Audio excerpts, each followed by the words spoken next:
सूर्यास्ताच्या वेळी आपण अशी कोणती कामं आहेत जी अजिबात करू नये, जी आपण नकळतपणे नेहमीच करत असतो? ज्योतिषशास्त्रानुसार ही कामं जर आपण सूर्यास्ताच्या वेळी करत असू तर याला गरिबी बोलवण्याचं किंवा गरिबीचं मोठं लक्षण मानलं जातं. चला तर मग आजच्या व्हिडिओला सुरुवात करते आणि तुम्हाला ती कामं सुद्धा सांगते की जी तुम्हाला सूर्यास्ताच्या वेळी करणं टाळायचं आहे, म्हणजे अजिबात ती कामं सूर्यास्त झाल्यावर करायची नाहीये. यामुळे काय होईल, माता लक्ष्मी आपल्यावर प्रसन्न होईल, आपल्याला भरभरून आशीर्वाद देईल आणि आपल्या जीवनामध्ये काही समस्या असतील, काही अडचणी असतील तर त्या समस्यांचा सुद्धा अंत होणार आहे आपण ही कामं करणं टाळल्यामुळे. यातलं सगळ्यात पहिलं काम म्हणजे सूर्यास्ताच्या वेळी आपल्याला कधीही झोपायचं नाहीये किंवा आपल्या पलंगावर, आपल्या अंथरुणावर लोळत पडायचं नाहीये. बघा, आपली वडीलधारी माणसं सुद्धा आपल्याला नेहमी सांगत असतात, आपले आजी आजोबा सुद्धा सांगतात की तिन्ही सांजा झाल्या, काय लोळत बसलाय किंवा काय लोळत पडलीये. तर हे काही चुकीचं नाहीये. संध्याकाळच्या वेळी आपण जर असं झोपलो किंवा लोळत पडलो तर याने अपमृत्यू येण्याचा धोका वाढतो, म्हणजे घरातल्या कोणत्याही सदस्याचा अपमृत्यू होऊ शकतो. त्यामुळे सूर्यास्ताच्या वेळी कधीही झोपायचं नाहीये किंवा अंथरूण पकडून बसायचं नाहीये. त्यानंतरची दुसरी गोष्ट किंवा दुसरं काम म्हणजे सूर्यास्ताच्या वेळी कधीही रडू नये. हे सुद्धा तुम्ही तुमच्या वडीलधाऱ्या माणसांकडून, तुमच्या आजी आजोबांकडून किंवा तुमच्यापेक्षा वयाने मोठ्या असणाऱ्या माणसांकडून ऐकलं असेल. जुनी जाणती जी माणसं असतात त्यांना बऱ्याच गोष्टींचं ज्ञान असतं, ते आपल्याला नेहमीच काही ना काही शिकवण देण्याचा प्रयत्न करत असतात. तर ते तुम्ही लक्षात ठेवायला पाहिजे. सूर्यास्ताच्या वेळी जर आपण रडलो तर त्यामुळे सुद्धा मृत्यूचा धोका वाढतो. अकाली एखाद्याचा मृत्यू होऊ शकतो आपल्या घरातल्यांचा. आणि माता लक्ष्मीचा येण्याचा हा टाइम असतो, येण्याची ही वेळ असते. त्यामुळे सूर्यास्ताच्या वेळी चुकून सुद्धा रडू नये. लहान मुलं रडतात, त्यांना ती समज नसते, पण मोठ्यांनी सूर्यास्ताच्या वेळी कधीही रडू नये. यानंतर सूर्यास्त झाल्यावर म्हणजे जेव्हा सूर्य मावळण्याची वेळ असते तेव्हा दही कोणालाही देऊ नये. कारण दही हे शुक्राचं कारक मानलं जातं आणि त्यातल्या त्यात शुक्र ग्रहाच्या बाबतीत महत्वाची गोष्ट सांगायची झाली तर शुक्र ग्रह धन, वैभव, समृद्धी यांचा प्रदाता मानला जातो. यामुळे जर आपण संध्याकाळच्या वेळी कुणाला दही दिलं तर आपल्या घरामधून सुख समृद्धी जाऊ शकते, धनाची कमतरता निर्माण होऊ शकते आणि माता लक्ष्मीचा सुद्धा कोप होतो. त्यामुळे संध्याकाळी दही कुणालाही देऊ नये. शुक्र आणि चंद्र हे दोन्हीही सोबत राहणारे ग्रह आहे. त्यामुळे यांच्याशी संबंधित ज्या खाण्याच्या गोष्टी आहेत जसं की दही, दूध, तूप, पांढऱ्या रंगाच्या वस्तू किंवा चांदीच्या वस्तू संध्याकाळच्या वेळी कोणालाही देऊ नये. बऱ्याच वेळा काय होतं, एखादी गोष्ट आपल्या घरामध्ये संपते आणि आपण ती आणणार असतो, पण थोडंफार ते आणायला लांब होतं आपल्याला किंवा दुकान लांब असतं आणि लगेच आपल्याला त्याची गरज असते, तर आपण शेजारच्यांकडून काहीतरी वस्तू मागायला जातो. यापैकी दही म्हणा, दूध म्हणा किंवा मग मीठ म्हणा. तर ह्या गोष्टी ज्या आहेत त्या आपल्याला संध्याकाळी मागायच्या नाहीये. किंवा मग चांदीच्या ज्या वस्तू असतात आपल्याकडे किंवा आपल्या शेजारच्यांकडे काहीतरी कार्यक्रम असतो, मग आपण शेजारच्यांना सुद्धा मदत करतो, शेजारचे सुद्धा आपल्याला मदत करतात. आपल्या वस्तू आपण एकमेकांना देत असतो, देवाणघेवाण आपली चालू असते. शेजारचे आपल्याला नेहमीच उपयोगाला येतात. आपण नेहमी एकमेकांची मदत केली पाहिजे. पण संध्याकाळची वेळ टाळून तुम्ही इतर वेळेला किंवा सूर्यास्त होण्यापूर्वी तुम्हाला जर कोणाकडून काही घ्यायचं असेल किंवा कोणाला काही खायच्या वस्तू द्यायच्या असतील, जसं की मी तुम्हाला दही सांगितलं, दूध सांगितलं, मीठ सांगितलं किंवा चांदीच्या वस्तू ज्या शुक्र आणि चंद्रग्रहाशी संबंधित आहे त्या कोणालाही देऊ नये आणि प्रत्येकाला हा नियम माहितीच हवा. अजून एक खूप महत्वाची गोष्ट मला तुम्हाला सांगायची आहे, ती म्हणजे एकदा की सूर्यास्त झाला म्हणजे सूर्य मावळला की मिठाला कधीही मीठ असं म्हणू नये, तर मिठाला मिठाऐवजी तुम्हाला गोड असं म्हणायचं आहे. कारण संध्याकाळची जी वेळ असते 6:30 नंतरची, ती आपल्या घरामध्ये माता लक्ष्मीची येण्याची वेळ असते आणि आपल्या जीवनामध्ये कोणताही खारटपणा येऊ नये. माता लक्ष्मीच्या कृपेने आपल्या घरामध्ये सगळं आनंदानं राहावं, आनंदी आनंद राहावा, गोड राहावं, म्हणून संध्याकाळच्या वेळी मिठाला मीठ न म्हणता मिठाचा उच्चार गोड असा करावा.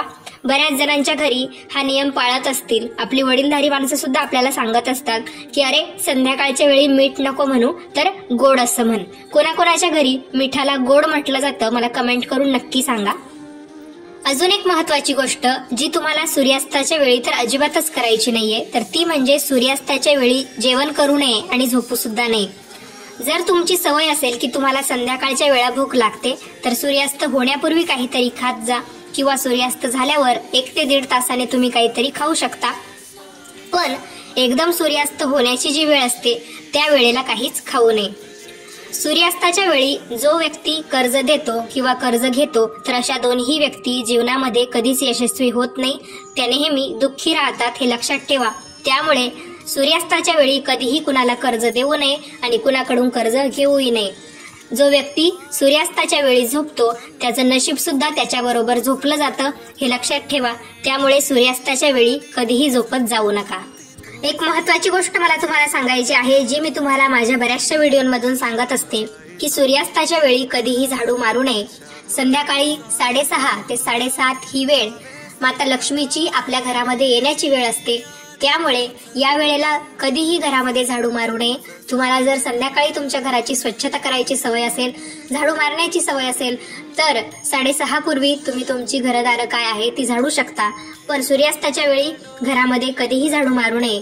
माता लक्ष्मी यावेळेस आपल्या घरामध्ये प्रवेश करत असते आणि यावेळेस जर तुम्ही झाडू मारला तर माता लक्ष्मीला सुद्धा तुम्ही झाडून बाहेर काढत आहात, कचऱ्यामध्ये टाकत आहात असा याचा अर्थ होतो. त्यामुळे तिन्ही सांजेला कधीही झाडू मारू नका. तुमच्यापैकी कोणाला अगदी तिन्ही सांजेलाच नख काढणं, केस कापणं अशा सवयी असतील तर त्या सवयी आजच सोडून द्या. बरेच जण असेही असतात की त्यांना सतत रिकामे बसले की हाताची जी नखं आहेत ती कुरतडण्याची सवय असते. तर ज्योतिषशास्त्रानुसार ही सवय अतिशय अशुभ मानली जाते.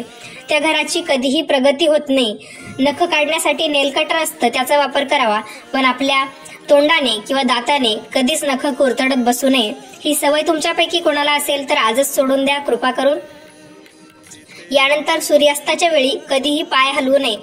पाय हलवणे याचा अर्थ मी तुम्हाला अगदी विस्तृतपणे समजावून सांगते. बरेच जण असे असतात की खुर्चीवर बसले किंवा सोफ्यावर बसले किंवा कुठेही बसले, काही काम करत असो किंवा रिकामे बसो, सतत आपली पायाची एकमेकांवर अडी असते आणि ते पाय सतत हलवत असतात.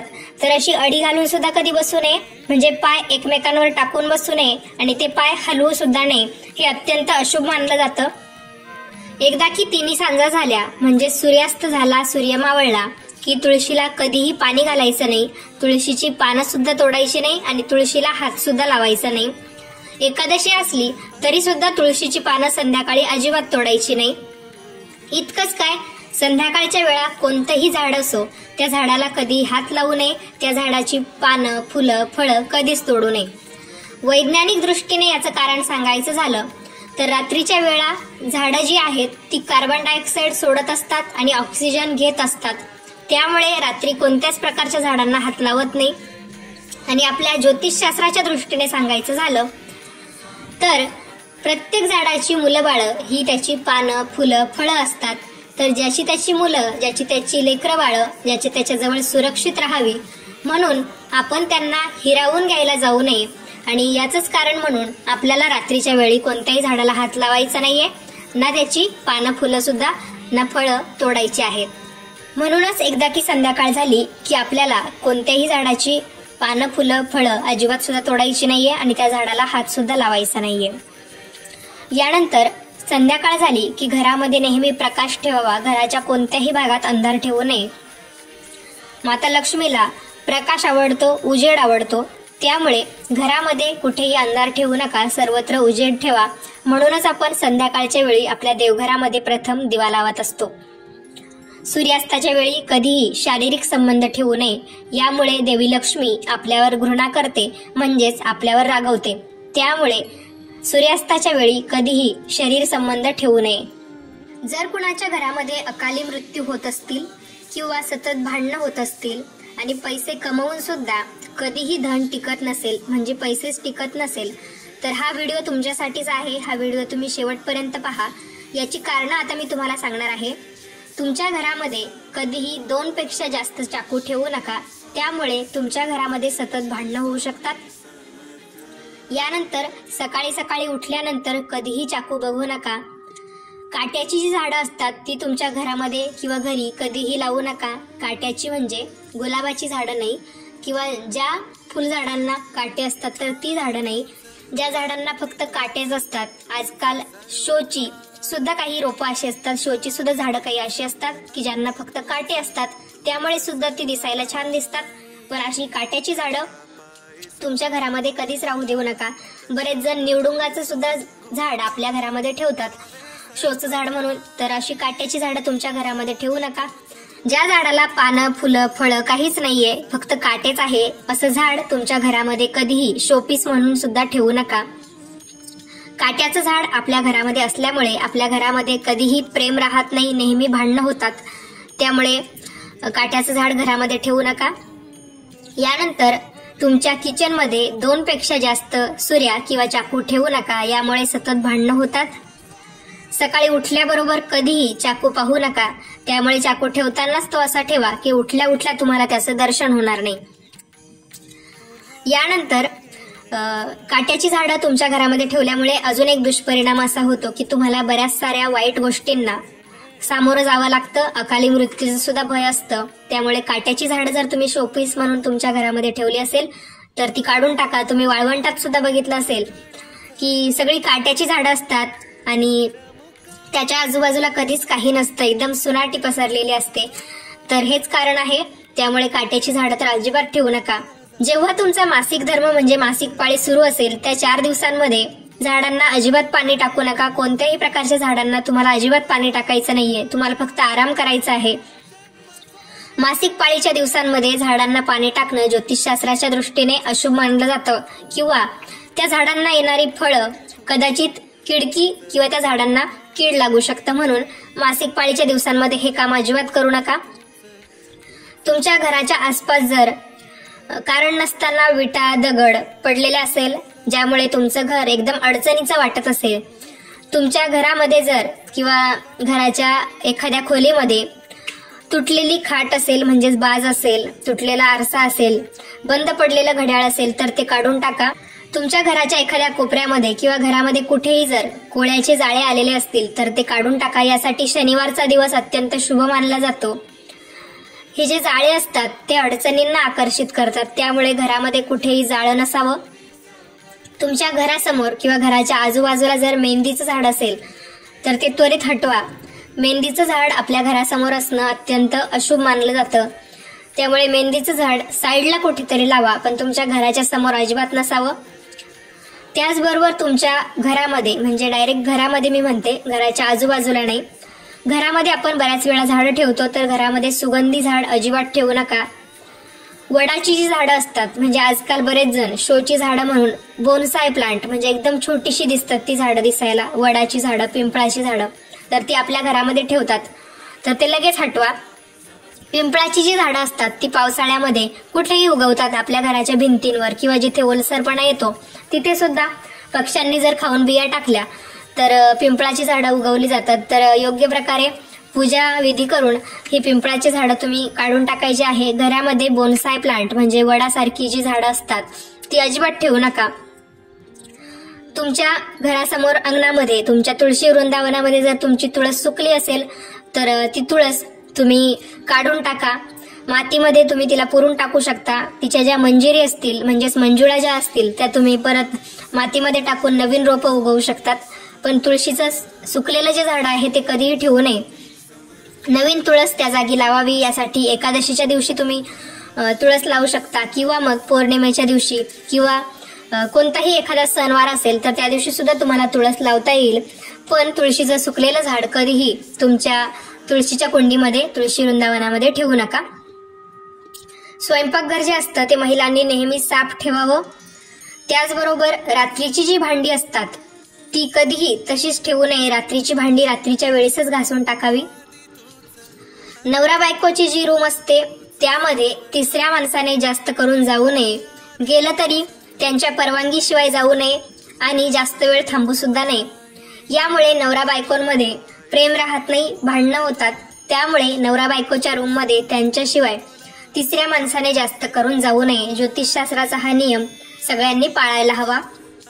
तर गुरुवारी कधीही फरशी पुसू नका किंवा या दिवशी कधीही केस धुवू नका. यामुळे आपल्यातला जो गुरुग्रह आहे तो कमजोर होतो आणि आपल्याला गुरुग्रहाच्या कमजोरीमुळे अनेक अडचणींना सामोरं जावं लागू शकतं. त्यामुळे गुरुवारी ही कामं अजिबात करू नका. रात्रीच्या वेळी आरशामध्ये कधीही बघू नका किंवा सकाळी उठल्या उठल्या सुद्धा तुम्हाला आरशात अजिबात पाहायचं नाहीये.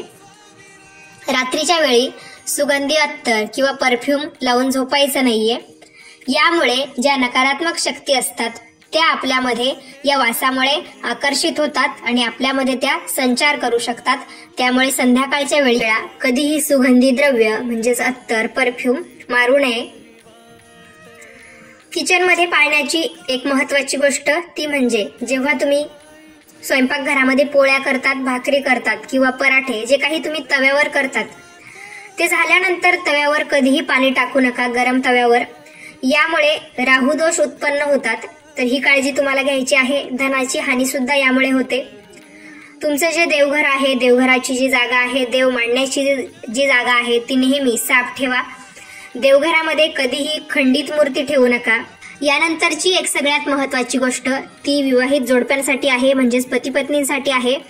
पती पत्नींनी एकमेकांवर भरभरून प्रेम करावं, एकमेकांशी प्रेमाने राहावं, एकमेकांचा आदर करावा. कितीही भांडणं झाली, कितीही वादविवाद झाले तरी एकमेकांना सोडून जाण्याच्या गोष्टी करू नये किंवा मग एकमेकांना शिवीगाळ करू नये, भांडणं करू नये आणि एकमेकांवर हात कधीही उचलू नये. बरेच पुरुष असे करतात की महिलांवर हात उचलण्याचा प्रयत्न करतात.